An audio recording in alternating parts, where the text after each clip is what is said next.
ndoto zangu.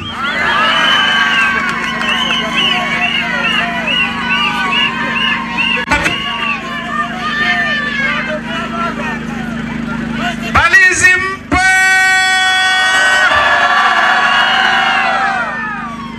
Leo Mbalizi sijui mpo wapi. Manake yani ya mwezi mkanidanganya. Nafikiri mimi Mbalizi siifahamu. Hii wala sio robo ya Mbalizi hii. Au nasema uongo? Mbalizi iko wapi? Mjini hapa mashambani wapi?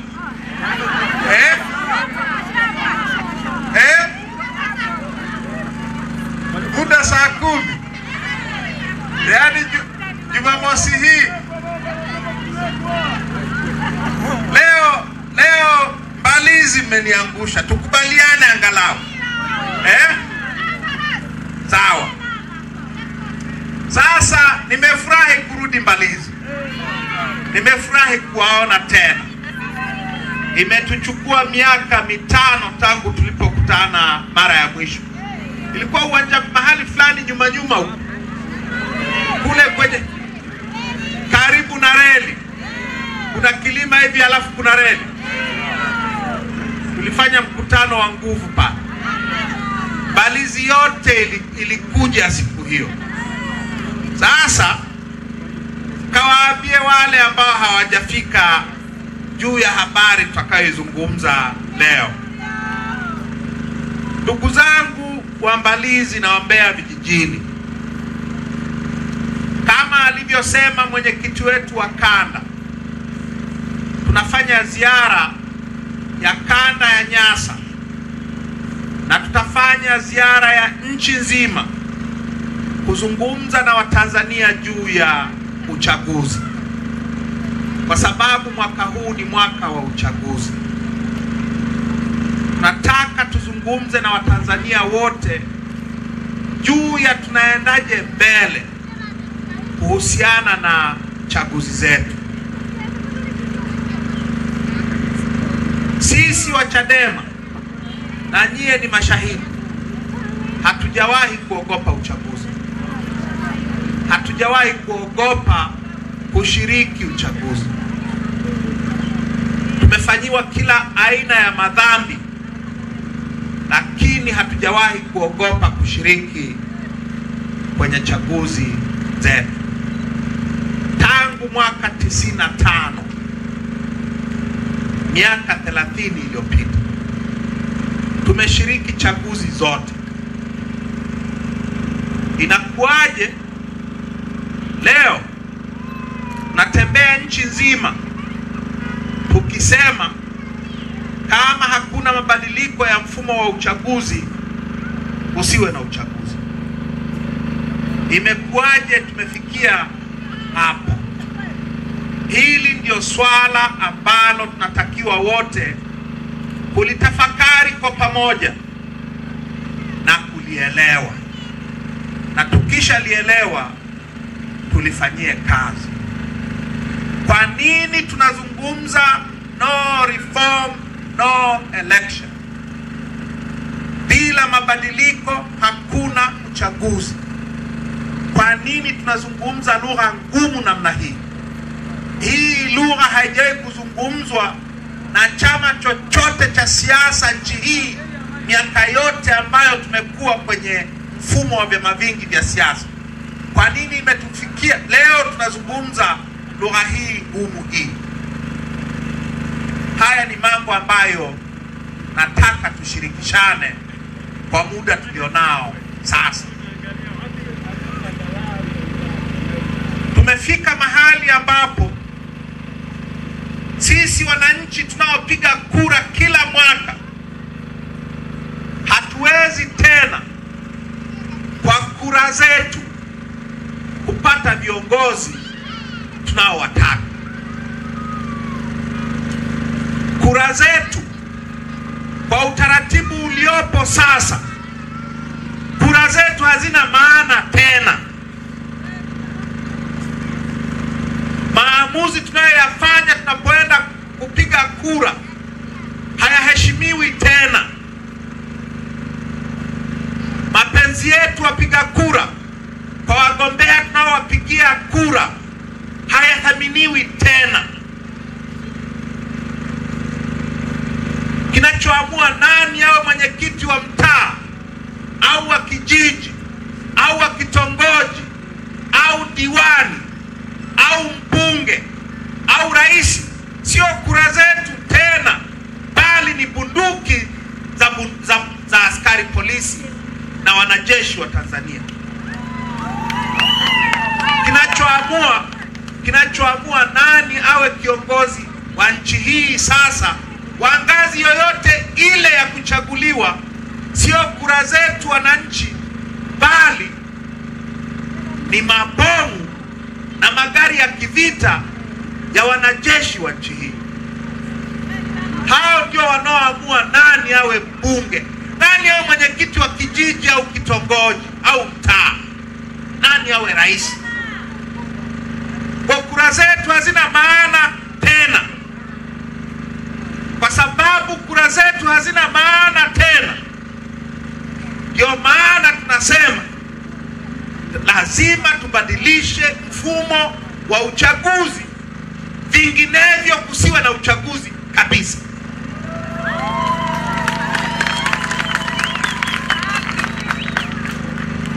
Tuwe na mabadiliko ya mfumo wa uchaguzi ili kura zetu ziwe na maana, vinginevyo kusiwe na uchaguzi kabisa.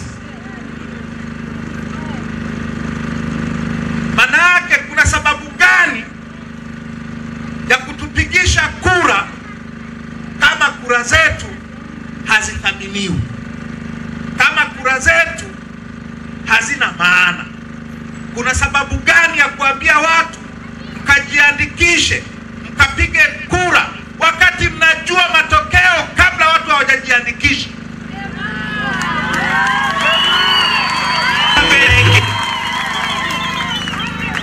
Hiyo ndio sababu tunazungumza no reform no election, sio sababu nyingine, sio sababu nyingine. Sasa ni muhimu kwa sababu mara nyingi tunaelewa, sisi tunaopiga kura miaka nenda rudi, tunaelewa michezo michafu tunayochezewa. Lakini ukiambiwa hebu elezea shida ni nini, mara nyingi inatushinda. Mara nyingi inatushinda. Mikutano ya aina hii inatakiwa itusaidie kupata huo uelewa wa namna ya kujieleza. Ukiambiwa kwa nini hutaki uchaguzi, kwa nini unataka kuzuia uchaguzi, lazima uwe una uwezo wa kusema sitaki uchaguzi kwa sababu hizi. Na nielewa, ndio maana tunafanya mikutano ili wananchi wapate ufahamu. Tusiwaambie nendeni mkazuie uchaguzi tu, msipoelewa sababu hamtaenda. Nani anaenda kupigania jambo asilolifahamu? Nani anataka kwenda kupigana kichwa? Kwa lazima tuwaeleweshe wananchi. Sasa ndugu zangu, nataka tuzungumze haya ambayo nimeyasema, kwamba uchaguzi hauna maana tena, kwa kutumia mifano ya Mbalizi na Mbarali. Hii Mbalizi sio Mbarali, Mbalizi na Mbeya vijijini, sawa sawa. Nitumie mifano ya kwenu mnayoifahamu, sawa sawa. Mara nyingi tunapenda kutumia mifano taifa. Nataka tuzungumze ya Mbalizi na ya Mbeya vijijini, ili mniambie kama hapa Mbeya vijijini na hapa Mbalizi kuna sababu tena ya kushiriki chaguzi za aina hii. Sasa nisikilizeni kwa makini.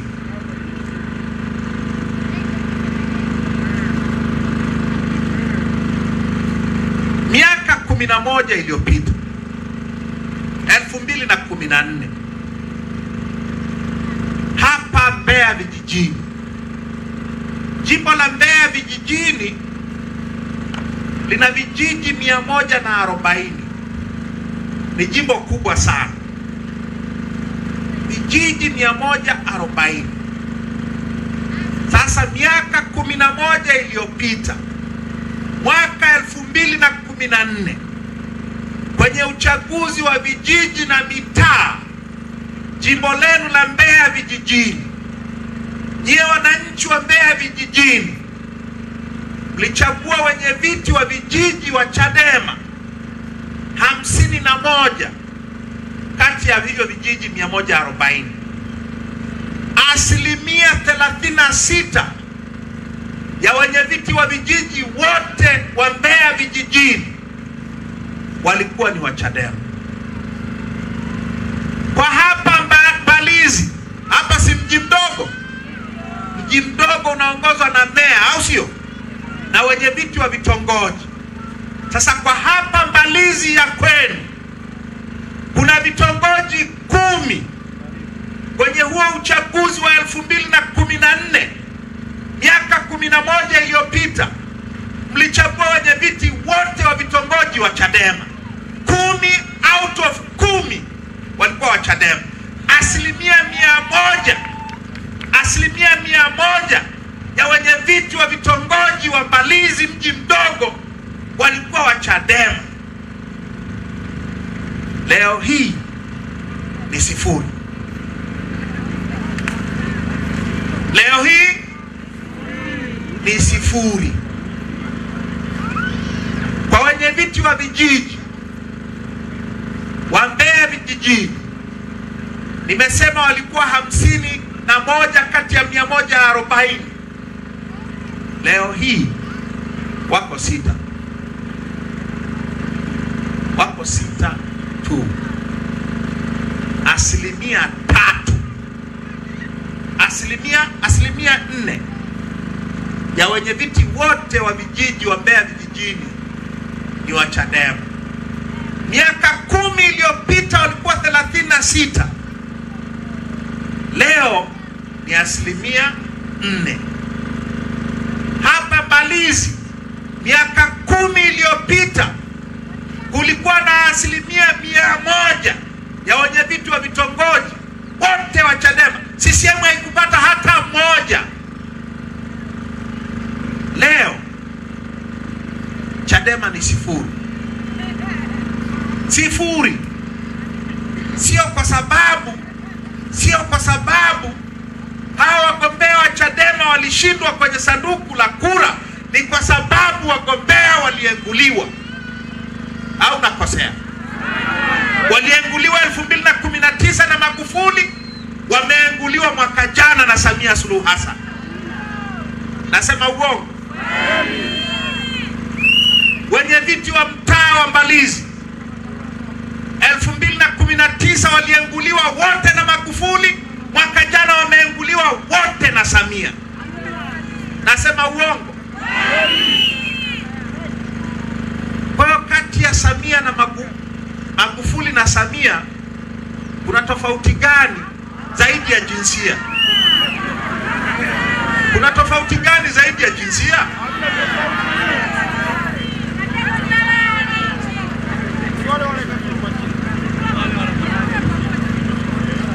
Mwaka 2015 tulifanya uchaguzi mkuu, si hivyo? Mbeya vijijini kwenye uchaguzi mkuu wa 2015 mlichagua madiwani 10 wa Chadema kati ya madiwani 29. Asilimia 35 takriban ya madiwani wote wa halmashauri ya Mbeya vijijini walikuwa Chadema. Leo wako ngapi? Leo ni mmoja tu. Asilimia 3. Asilimia 3 kutoka asilimia 35 ya madiwani, leo ni asilimia 3. Nanipata? Na hii yote sio kwa sababu wananchi wa Mbeya vijijini hawana imani na madiwani wa Chadema ni kwa sababu ya engua ya wasimamizi wa uchaguzi wa CCM. Kwa kuangalia haya ya Mbeya vijijini tu, kwa kuangalia haya ya Mbalizi, nani miongoni mwenu anayeweza kuniambia tukienda mwezi wa 10 kwenye uchaguzi tutapata chochote? Nani? Manake kuna wapo wanaotuambia nyie nendeni tu. Kondoo wanapoenda kuchinjwa huwa nendeni tu. Kwa tunaambiwa twende machinjioni kama kondoo. Tunajua itakavyokuwa. Nani asiyejua itakavyokuwa? Kwa ushahidi huu wa Mbalizi na Mbeya vijijini, nani asiyejua? Kwa anetuambia nendeni tu, tushiriki tu, huyo anatutakia nini?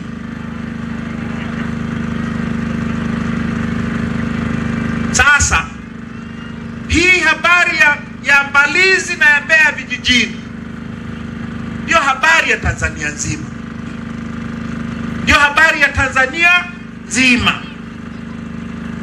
Tumetoka jana mkoa wa Songwe, mambo ni haya.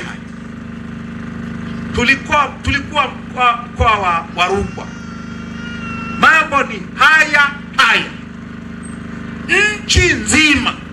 Nchi nzima hali ndio hii. Miaka 11 iliyopita, nazungumzia kwa nchi, miaka 11 iliyopita, mwaka 2014, Tanzania nzima Chadema ilipata wenye viti wa vijiji 1754. Mwaka jana hawajafika hata 100. Nchi nzima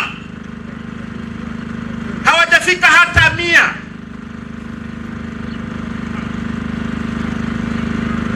Miaka 11 iliyopita 2014, kwenye uchaguzi wa mitaa, Chadema ilipata wenye viti wa mitaa 980. 25%, robo ya wenye viti wote wa mitaa nchi nzima walikuwa Chadema. Mwaka jana hatujafikisha hata 40. Tuna 0.8. Tulikuwa na 26% mwaka huu. Mwaka jana tuna 0.8. Tulikuwa na wabunge 72, leo tuna mbunge mmoja. Huyo anatuambia nendeni tu, anatutakia nini? Anatutakia nini? Ametumwa na nani? CCM wanalalamika Chadema no reform no election na wapambe wao, na kuna watu wetu sasa hii itakuwaje?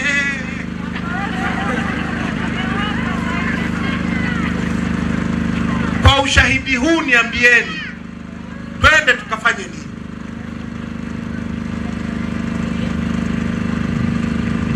Tukafanye nini? Tukampendezeshe nani? Tukamridhishe nani? Twende ili nani asinune? Ili tuonekane wazuri kwa nani?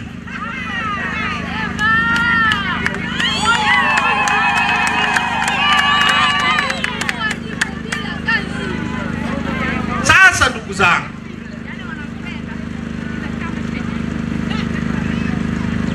kwa nini tunasema tunataka mabadiliko ya mfumo wa uchaguzi? Mfumo wa uchaguzi una shida gani? Ili tuone kwa nini tunataka kubadilisha. Shida ya kwanza ya mfumo wetu wa uchaguzi, na nyie mnafahamu, ni mfumo wa CCM. Mfumo mzima ni wa CCM. uchaguzi yote ni ya CCM au nakosea? Inateuliwa na mwenyekiti wa CCM, wengi wake ni ma-CCM tu. Hawa kina Mwambegele hawa ma-CCM tu. Mkurugenzi wa uchaguzi ni CCM tu. Wakurugenzi wanaosimamia uchaguzi kwenye majimbo ma-CCM watupu. Watendaji wa kata wanaosimamia kwenye udiwani ma-CCM watupu. Watendaji wa vijiji wanaotusimamia kwenye vijiji ma-CCM watupu. Nani anayebisha? Na haya nayo yasema kwamba mfumo huu ni mfumo wa CCM yalisemwa kwa mara ya kwanza na Jaji Mkuu wa Tanzania marehemu Francis Nyalali mwaka 91. Wenye umri kama wa kwangu takumbuka Rais Mwinyi aliunda tume ya rais kuishauri nchi yetu juu ya kwenda kwenye mfumo wa vyama vingi au tubaki na mfumo wa chama kimoja. Tulikuwa na CCM peke yake kipindi hicho. Hiyo tume ikaongozwa na Jaji Mkuu Francis Nyalali. Kwenye ripoti yake kwa rais, tume ya Nyalali ikasema, namba 1, twende kwenye vyama vingi. CCM wakakubali haraka haraka. Namba 2, wakasema ili twende kwenye vyama vingi sawa sawa tunahitaji katiba mpya. CCM wamekataa toka 91 mpaka hapa tulipo. Na nielewa, tume ya Nyalali kapendekeza jambo la 3, ikasema mfumo wetu wa uchaguzi na tume yake ya uchaguzi na TAMISEMI ni mfumo wa CCM. Kuwe na mfumo huru wa uchaguzi.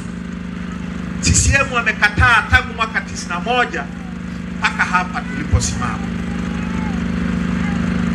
Kwa matokeo haya ambayo tunayaona kwenye chaguzi zetu yanatokana moja kwa moja na CCM kukataa mapendekezo ya tume ya Nyalali toka mwaka 91. Na sio tume ya Nyalali tu. Mwaka 98 Rais Mkapa, marehemu Mkapa, akaunda tume nyingine, akamteua Jaji Robert Kisanga kuwa mwenyekiti wake. Tushaurini tufanyeje juu ya mfumo wetu wa kuendesha nchi, katiba, uchaguzi na kadhalika. Jaji Kisanga naye akapendekeza mabadiliko kwenye mfumo wetu wa uchaguzi, yakakataliwa mwaka 98. Mwaka 2003 Mkapa akaunda tume nyingine tena, akamteua Jaji Mark Bomani. Mark Bomani alikuwa mwanasheria mkuu wa kwanza wa Mwafrika wa Tanganyika.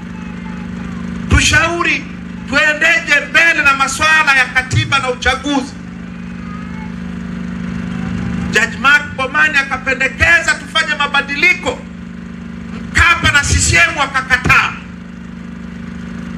Mkapa akaondoka, amekuja Kikwete. Kikwete akasema tunaenda kupata katiba mpya. Akaunda tume, mnakumbuka, tume ya Warioba 2011-12. Tukaenda miaka 3 tunazungumza habari ya katiba mpya. Baadaye Kikwete na wana CCM wenzake wakakataa. Tukampata Magufuli, vita ikaanza. Vita ikaanza, vita ya kuangamiza upinzani, vita ya kuangamiza mfumo wa vyama vingi vya siasa, na ilikuwa vita ya kuangamiza Chadema. Imeua wengi sana, imetujeruhi wengi sana. Na haya ya uchaguzi, matatizo haya ambayo yapo kwenye mfumo wetu yalianza kujitokeza wazi wazi na Magufuli. Chaguzi ndogo, baada ya uchaguzi wa vijiji na mitaa 2019, uchaguzi mkuu 2020. Magufuli kafa, taifa likashusha pumzi. Nyie hamkushusha? Kama nyie hamkushusha, shauri zenu. Mimi nilishusha.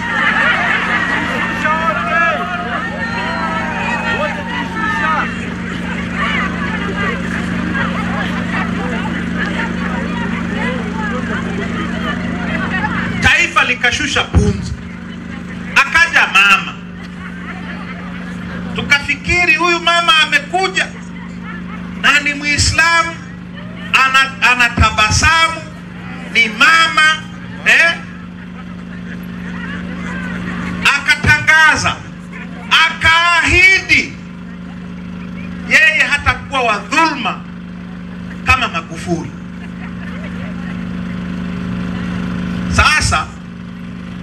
Sasa hebu fikirieni ya mama. Magufuli alituua, aliua watu. Mama hajaua watu?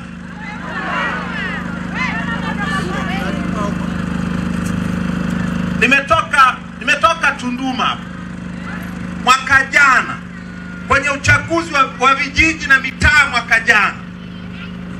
Wamemuua Stephen Chalamila wa Chadema kwa sababu ya uchaguzi. Manyoni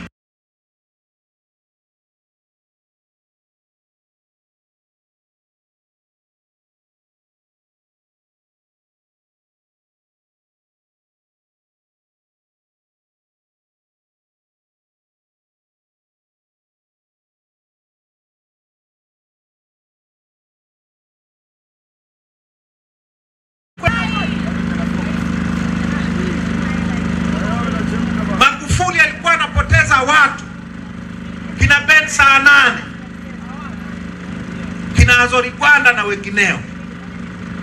Hapa tulipo ambao wamepotezwa na mama na mapolisi wake na usalama wa taifa wake, tunaowafahamu ni zaidi ya 13,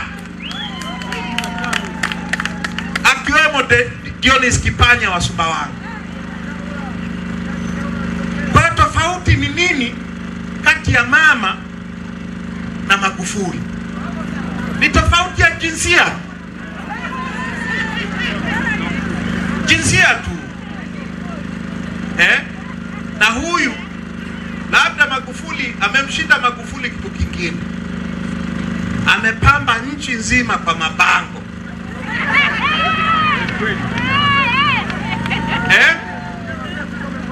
Mabango.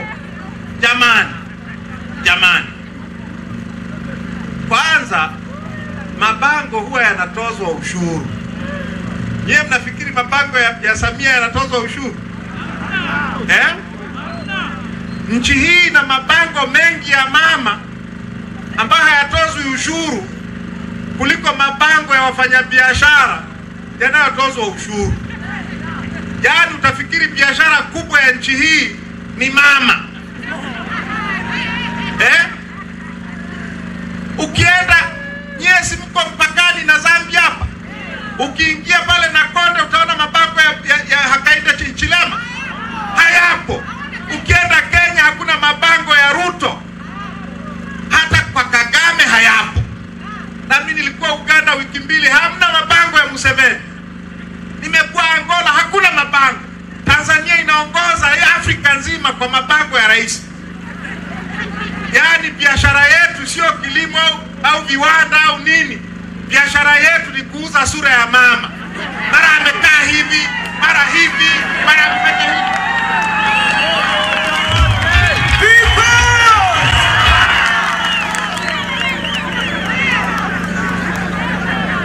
Biashara ya kuuza sura ya mama. Sasa wanazungumzia uchaguzi. Kwa mama hana tofauti na Magufuli kwenye uchaguzi. Kama ni wizi wa kura, wote ni wezi wa kura. Kama ni kutumia mapolisi kuibia kura, wote wamefanya hivyo. Kama ni kutumia waalimu na wengine wanaosimamia vituo, wote wana dhambi hiyo. Kwa sababu hiyo Ndio maana tunasema no reform, no election. Hatutaki tena kwenda kwenye chaguzi na tume hii na watu hawa.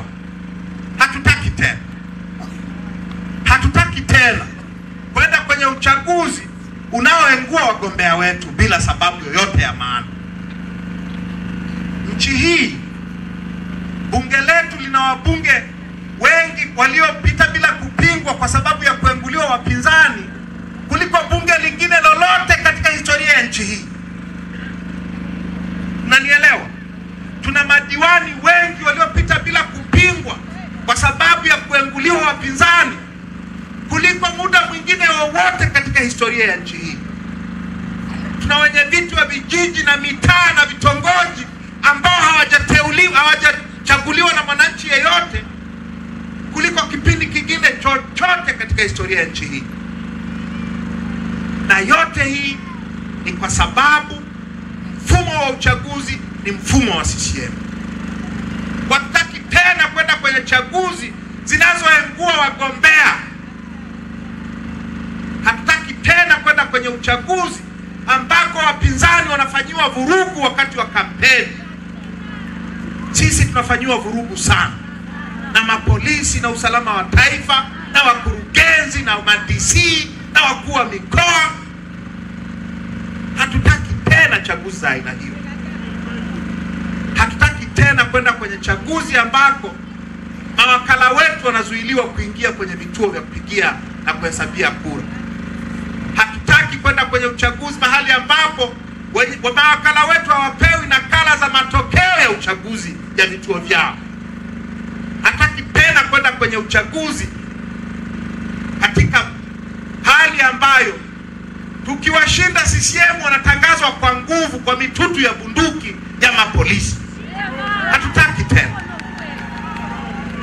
Hatutaki tena kuonewa. Hatutaki tena kunyanyaswa namna hii. Imekuwa sasa kawaida. Tunaona ni kawaida kwamba kila uchaguzi lazima watu wafe. Inabidi watu wafe ndio CCM watawale.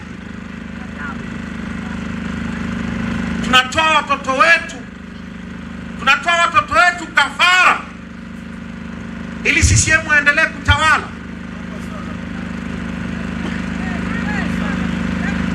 Halafu watu wanasema twendeni. Hatuwezi tukaenda. Tunataka mabadiliko. Tunataka haki. Hatutaki kupendelewa.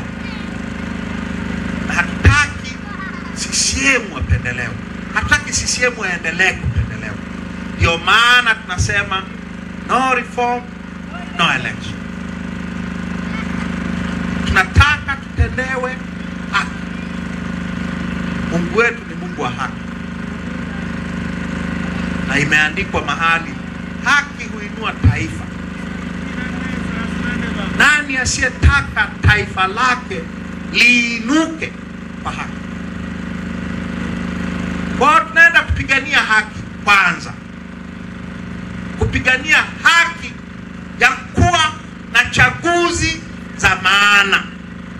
Manake chaguzi za sasa hazina maana yoyote. Tutapigania mfumo bora zaidi wa uchaguzi. Halafu tutaendelea na uchaguzi. Nchi haitapotea.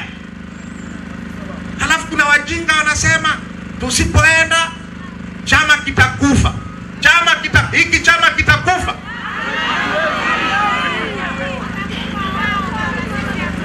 Hiki chama kitakufa. Yani nyie watu wa Mbalizi, tukizuia uchaguzi wa mwaka huu, nyie kesho yake mtaenda ACT. Kwanza ipo au ipo kwenye makaratasi? Iko hapa.